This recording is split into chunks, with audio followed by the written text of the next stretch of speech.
narrate and listen. Hello everyone, my name is Vanessa Gregory. Welcome back to my channel. So, in the process of me preparing to do this video on protective styling, my sister and I had a conversation where she basically asked me some very tough questions. I've decided to share with you guys today because it basically covers what I was going to talk about in this video. The first thing was that I make having natural hair look tedious. Basically, ain't nobody got time for that. The second thing was that I shouldn't say that people shouldn't go to the hairdresser because they are not all bad and ain't nobody got time to DIY. The third thing she said was, if you have to hide it, what is the point of having long hair? Because basically the aim is to just look cute. You just want to have enough hair so that you can slick your edges and do ponytails, wear weaves, you know, do braids or whatever, just to look cute, basically. So what is the point of having long hair if you have to hide it and you don't even look cute? So my replies were, ain't nobody got time for that, that's why ain't nobody got long hair. That's cool. Secondly, I have observed the majority of people that I know go to the hairdresser regularly, and there are different people that go to different hairdressers, yet out of 10 of them, I would say about 2 have hair that is shoulder length or below, and they've basically been that length for the past 2 years, okay? No shade, I'm just saying. Just to clarify, you want your hair to be long, but you can't be bothered to put in the time and effort required to care for your hair in order for you to retain the ratio of length necessary for you to actually see your hair get longer? Okay. So who do you expect to care for your hair? Who do you expect to have the time? Oh, okay. The hairdresser that you're paying 3K to take down, wash, blow dry, and reclaim your hair. Okay, that makes sense. She has the time. Before I could even get to the third thing, she basically got offended and kicked me out of the room. And I understand it because obviously I was quite blunt, and to be honest, her questions are so valid, and I'm sorry sis, I love you. So this video is going to be about protective styling and what I should have said to my sister. So I am just basically going to talk to you guys like you're my sisters. The short answer to number 1 is no. Looking after natural hair is not tedious, but it's not easy. 2, of course there are some good hairdressers. I just personally don't know any that I would trust with my hair on a regular basis, but that's just me. Of course you don't have to hide it all the time. Come on.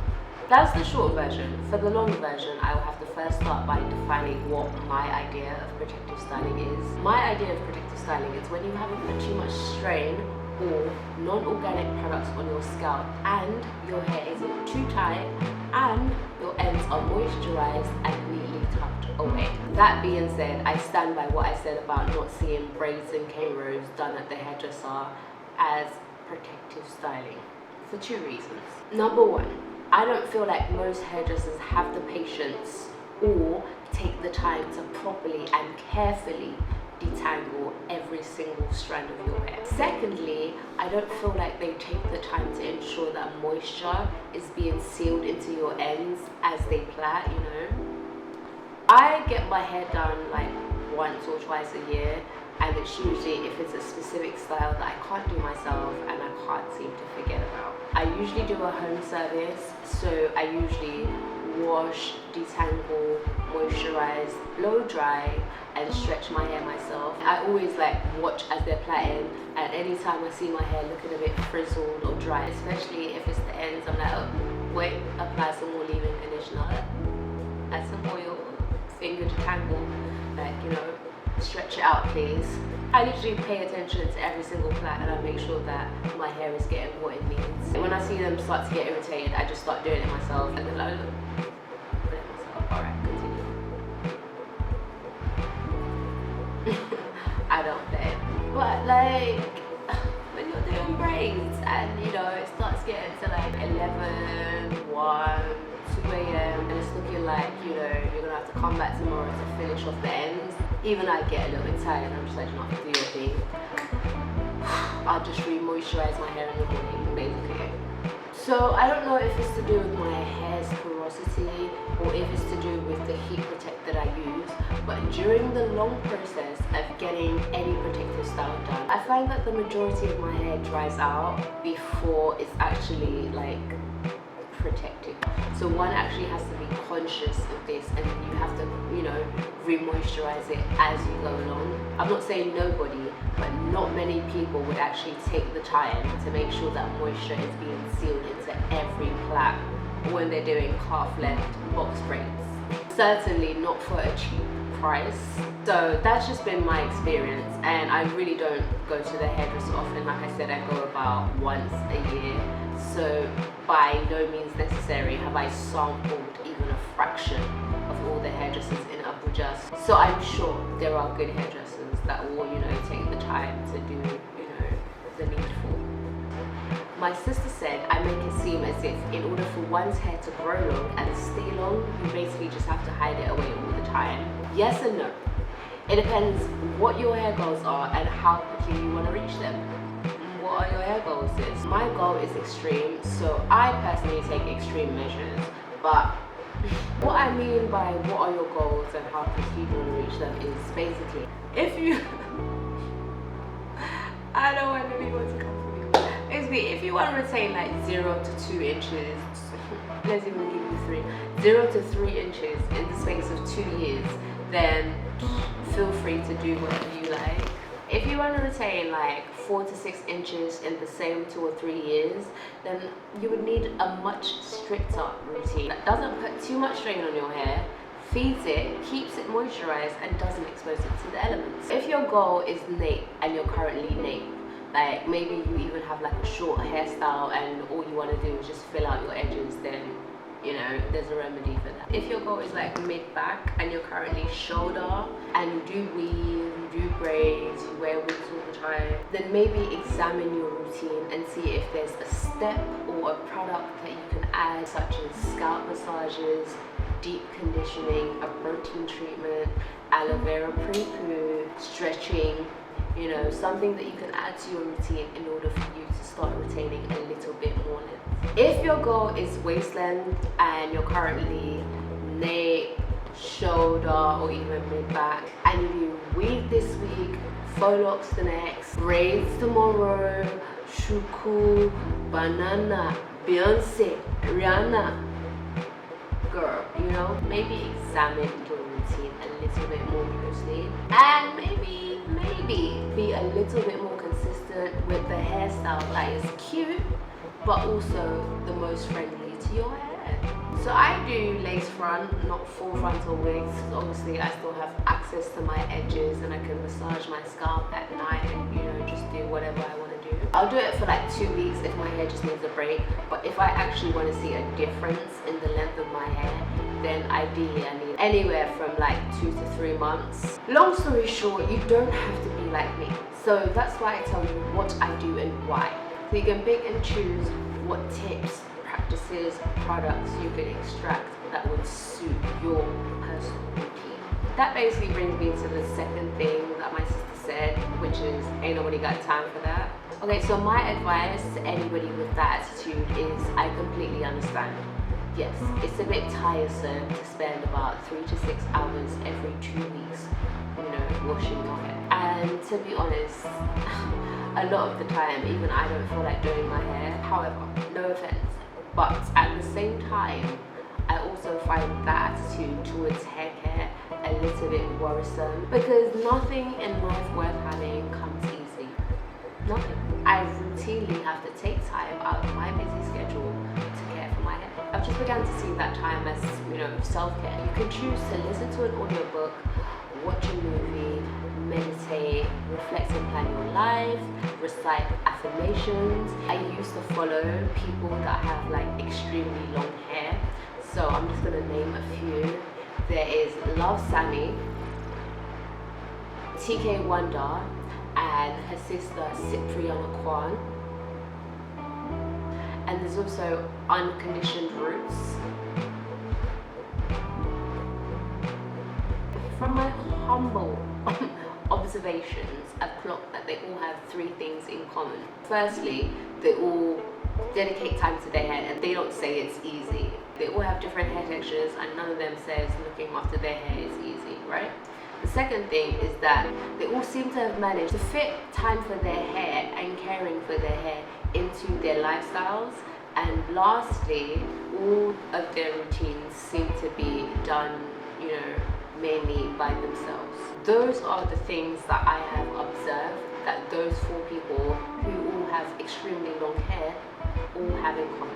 That obviously I decided to adapt into my routine. That's how I choose products, practices, or routines. I look at people that have the element that I'm trying to accomplish. So I usually, I pick more than one, and I just try to observe what they all have in common. Yeah, this is basically part of the things that I should have said to my sister, because obviously it sounds a bit bossy, me just saying, you have to do this, you have to do this, you have to do that. But it's not me, guys. I've literally, I keep seeing the same things recurring. Detangle your hair, keep it stretched, massage your scalp. It's the same things that all of these people are doing, but the biggest one is actually scalp massages. Like, I feel like everyone who, the majority of people that I know that have really, really long hair, they do scalp massages. From time to time, I post videos on Instagram of like DIY mixtures or like masks and stuff. I get comments like, oh my god, babe, like I should just come and let you do my hair for me. And I'm like, no shade, but like I'm happy to consult and give tips and share everything, to be honest. That's actually one of the main reasons I started this channel. But if I was to actually start doing people's hair, I would have to charge, and it's not gonna be no 5k. I'm sorry, like no. I don't even know, to be honest, because I actually struggle a lot just doing my own hair. Like, I feel like I only have enough time in my own life for my own hair. So if I was to actually start doing other people's hair, like how much I would charge, it would be ridiculous. Like, you guys would think it was ridiculous. And that's my point. Like, that is my point. That is why I really just don't understand how you can entrust the care of your hair to another human being. Like, for real.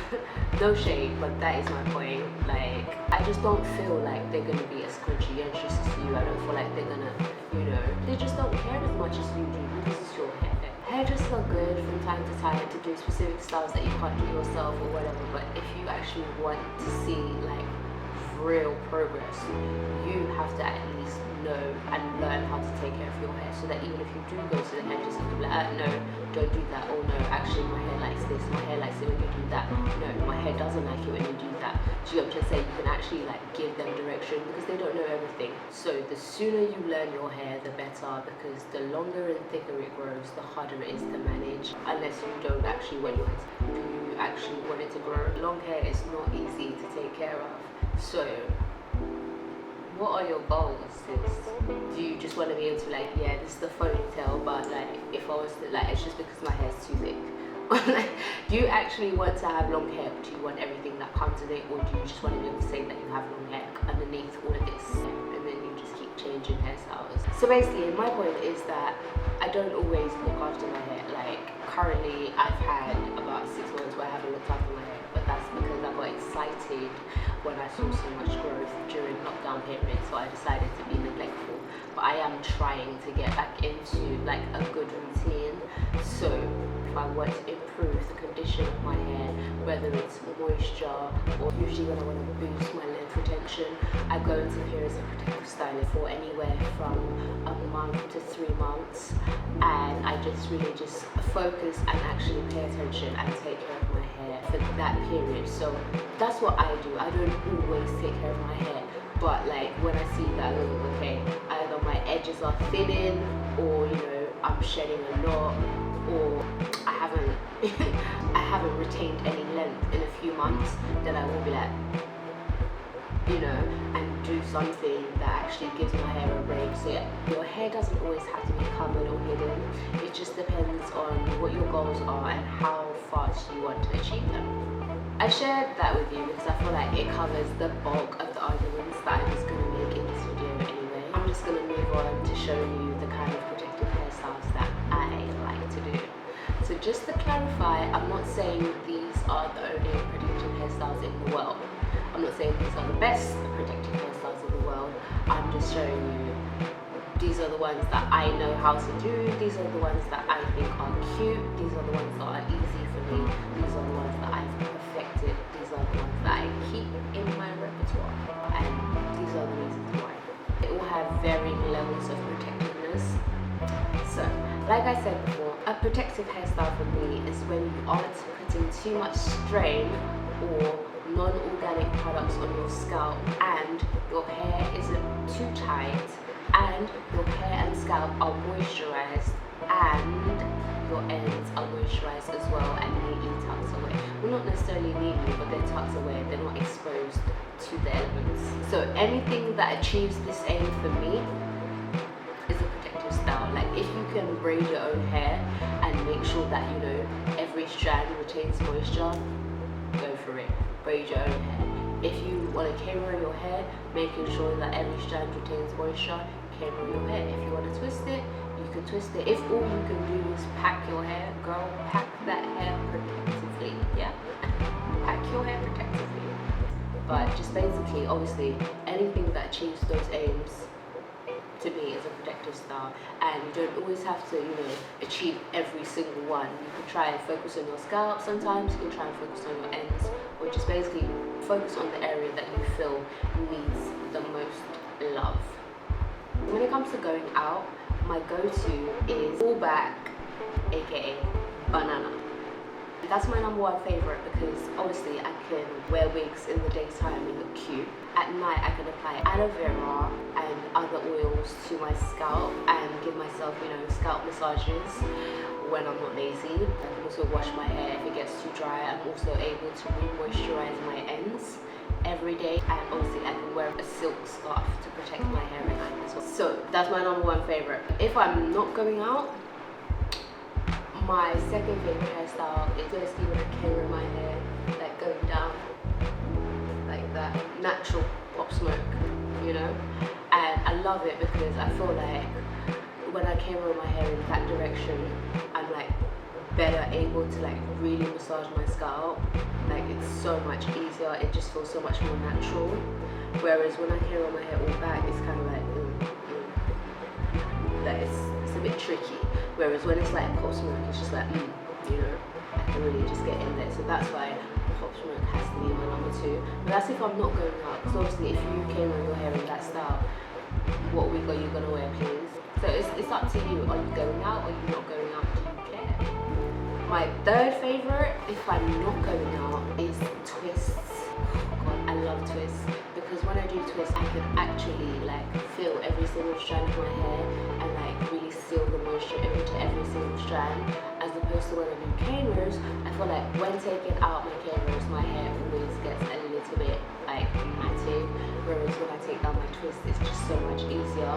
And from twists, you can just easily, you know, do a sleek bun. You can really do anything. When I do twists, I usually like wear a scarf if I have to go out, or I just firm it and just go out like that. I don't care a lot of the time, to be honest. You can catch me moving around and looking crazy.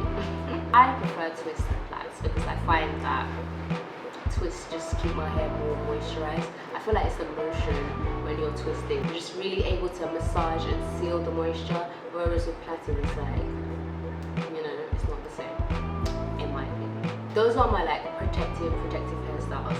So we're gonna move down to my semi-protective hairstyles, like if I'm going out with my natural hair kind of thing. So my #1 favorite is shuku.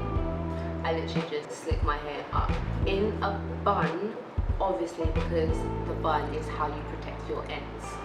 I don't really find it that protective because in order to get my hair to be sleek, I have to really, you know, brush it and stress it and apply a lot of gel to my scalp. I usually don't apply any other products when I want my hair to be sleek because I don't want build up and I don't want flakes, and I want it to be sleek. So I don't even apply oil to my scalp. I just put the gel and roll with it, and I do that for like a week or two, and then I rinse it out and decide what I'm going to do next. I actually hold it quite tight as well. So personally for me, the only part of that hairstyle that I see as protective is the fact that my hair is in a bun, so my ends are not exposed to the elements. So what I usually do every day is I unravel my twists, which I use to make my bun, and I spritz my ends with water, and I finger detangle them, and I apply more leave-in conditioner and oil, just to make sure that my ends are okay. That's how I take care of my bun when it's shukud. My second favorite hairstyle is tuku, 2 space buns, and I love it for the same reason as I love shuku, and it's great because it puts less stress on your hair because it's divided into 2 as opposed to 1. However, for me, I find that I usually have to make it quite tight. I have to put a lot of stress on my hair in order to get them to be the same size, be the same direction, be at the same level. It depends on you whether you want to part your hair in a straight line or not. I don't, I just roll with it, but that's probably one thing that wouldn't make it look as cute because other people are probably just like, does she know? Yes babes, I know that my part is not straight and I don't care. So yeah, it's up to you if you want to make your part in straight. I don't. I put gel on my scalp so I don't feel like that's really protective.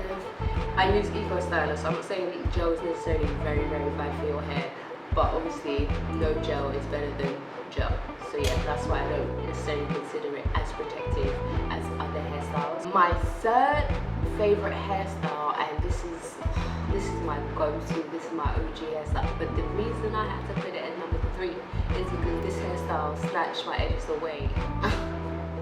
This hairstyle snatched my edges away, so be careful, right? Okay, it's so cute and it's so, like, once you get it down, I promise you'll be addicted to it. A middle part with a low sleek bun, buku, that's what I call it. I love that hairstyle because it just looks really, really cute if you're able to, have patience and really do all the steps and get it to be really, really slick. You can put a ponytail on the end, or you can just, bun your hair and roll with it. And lastly, my last favorite hairstyle is tubuku. So that's just 2 back basically. So it's a middle part and you just pack your hair into down and you still do 2 space buttons basically. That's why I project my ends. Shuku, tuku, buku, tubuku. Okay, those are my go-to hairstyles for going out. But they're not that protective. Like if I want to go out and still be like protected, it's the banana for me, yeah? That's it, and I just wear a wig. You can do shuku, tuku, or tubuku, or whatever you want to do, and be cute with your natural hair. You can even do a twist out or whatever. But if you see your hair shedding a little bit too much, or you're not retaining as much length as you used to, or you're not retaining moisture, or your edges are thinning, then that's an indication that maybe you need to stop for a second, give your hair a break, and maybe do something that's more protective than you've been doing for like a month or 2 until you've addressed the issue, and then you can go back to doing what you were doing. I personally don't feel like leaving your hair in for like 2 or 3 months is a good thing. I feel like after about 3 to 4 weeks, no matter how much you like re-moisturize it, I feel like at a certain point your hair is saturated and there is like layers of build-up, so you do need to cleanse in order to be able to re-moisturize it. I feel like that's why when you've had braids in for a long time, you have those gunk balls like that build up because you've been adding products to your hair, but obviously you haven't really been able to wash it out. Another thing I like to do, especially if I'm going to the hairdresser for my for my protective hairstyle, I like to do a protein treatment on my wash day, so just to give my hair a little bit more fortification, because obviously it's someone else that's going to be manipulating it who may not necessarily be as gentle as I usually am. So that's a tip. Try it, let me know if it works for you. I love doing protein treatments as well, especially if I know that my hair is going to be away for a long time. But if you do that, then you definitely have to remember to like moisturize your hair, because what you don't want is for your hair to be brittle, because it had it was protein overloaded and you just kind of just left it for a long time. So that is the danger with that. I really hope I've covered everything. I hope this video I don't mean to offend anyone with anything I said, but like sometimes you just have to be blunt. These are just my opinions. If you feel differently, that's fine. Do what works for you. Thank you so much for watching this video.